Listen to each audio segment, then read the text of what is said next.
ilmaha quraanka in la baro laba arrimood baad u yeelaysaa waxaad u yeelaysaa xaq buu kugu leeyahay ilmaha saqiirka xaq buu kugu leeyahay xuquuqda uu kugu leeyahayna waxa u horeysa ilaahay ina bartid ilaahayna hadaadan quraanka barin macnihiisana aadan barin ilaahay ma aadan barin ilaahay hadduu quraanka lafdigiisa ku dhawaaqayo oo wax alla wax quraankaasi uu xambaarsan yahay oo macna ah uunan garanayn maxaad bartay lafdigii baa bartay maqsuudkii weynaa oo macaanida quraanka ina bartid ahaa waa maqan yahay dugsi quraan oo meel miya ku yaala oo macallin dhigahayo ayaan bari soo marnay nin ila socday oo sheekhaaba intuu leexday oo madrasadii tagay oo qaraabo la ahaa ayuu ardadii su'aalo weydiiyay macallinkii waa ka maqan yahay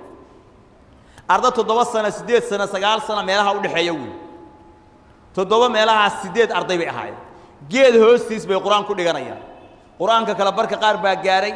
qaar baa 5 juz gaaray qaar ba meel bay marayaan wuxuu yiri yaa ku khalqay adiga oo ku abuuray وهالله وحيري هو يدا يا أباي بقى أبوري كي كلو ويدية سيدا كله شن مركو ويدية والله وكذا وحيري هذين إلهي بان خلقي شن واحد اسكو راعين هو يا أبا يا أبوري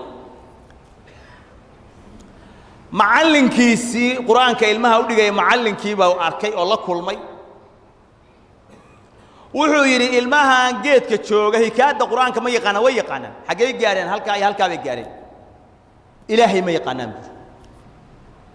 hebel oo ardagaaga su'aashaas aan weydiiyay wixii hooyo aabe kaasna hooga yaa ku abuuray hooyo aabe bal adigu inta u tagtay waxa tiraahdaa ninkii idin yimid muxuu idin weydiiyay maxaase ugu jawaabtay ayaga ku sheegay oo waa u tago sidii buu weydiiyay ilmihii way sheegeen shanna waxay yiraahdeen bay hooyo aabana abuuray لبنا وحي إلهي بناو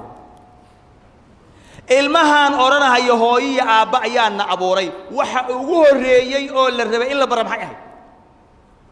أو النبي قبري صلى الله عليه وسلم صحابة أي بريان لا إله إلا الله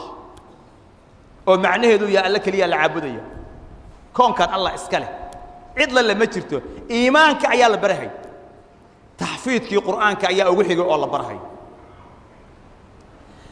سلفك وحي أهايين المهود وما أقولين تعليم كله هذه أرين كاسي قرآن وكمشغولين هاي عقبة ابن نافع مركو دردار ما أيوه وحو يري وحان كجد جيا إن آد قرآن كمشغوشان أو تعليم كله كمشغوشان قرآن كحفظية مركون الإمام الأوزاعي وكبار علماء السلف marka uu soo fariisto haduu ku dhex arka xalaqadiisa wiil yar su'aal buu weydiinahay quraanka ma taqaana ayuu oranahay haduu yiraahdo ha su'aal ayuu ka weydiinahay waa imtixaan buu ka qaaday haduu yiraahdo ma aqaano wuxuu oranayaa istaag quraanka soo baro ka bacdina uu imow cilmiga xadiidka nabiga ina baratidu imow maxay ahlu cilmigu quraanka wax walba uga hormarinayaan خيركم من تعلم القرآن وعلمه أمضى وحى أبو خير بدن قفك قرآن كبرتا دتك نبره وحي الربان المهود إني النقدان مركا وهر رأيه المها أمضى أبو خير بدن مدك له قفك قلبي سقرآن كؤود دجه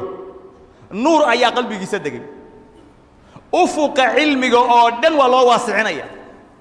علوم تكلبر الشيء ضم إلهي وسهلي مرها دو قرآن كيقان وانا شيء مجرب او اوغاداي وي ارضي اسكول دغتا او فيرسو كو قرانك يقانا يا كو قرانك ان اقونين مادooyinka ay keenan waxa mar walba sareey ku quraanka yaqaan ba sareey waa wax mujarrab oo xaqiiqo ah weey waayamcunu gaayarka hadaw qalbigiisu qaaday kalaam rabbil alamin ilaahayna khalqay kalaamkiisi haduu qaaday أو حفظي أو ويلي ما كلام المخلوق بحفظ وايا كلام المخلوق ما يحفظ وايا وما waa nasiib darro oo waa nasiib darro aabbayaalka iyo hooyooyinka iskuul iyo maadiga uu ku qufulan yahay habeen iyo maalinna u fakaraya buuggii iyo qalinkii iyo labiskii iyo boorsadii iyo kabtii iyo midda loo dhaqayo iyo geyntii iskuulka iyo lacagtii bareega oo naftu ay uga dhacday qarashku saa ugu qubanahayo hadhowtana la arkaya isagoo jeega xiiran xaggana u dhawaaqayo oo marka ugu dambaysana tahriib meel aan la aqoon ugu baktinahayo intaasna juhdiga ay gelinayeen u ahaa maadiga maanta dambana markuu jaamacaddii iyo iskuulkii dhameeyey yidhi waddankaa nolol ma taalo waan tahriibayaa booska ii iibi bal furso dadka qur'aanka ilaahay la baray markay qur'aankii barteenna maadiga loo dhigay wixii ay ka awoodaan inay ka bartaan miisaan bay leeyihin waa miisaaman yihin kuwa kale si sahlan ayay gaalada ugu milmahayaan si sahlan bayna u fasaadayaan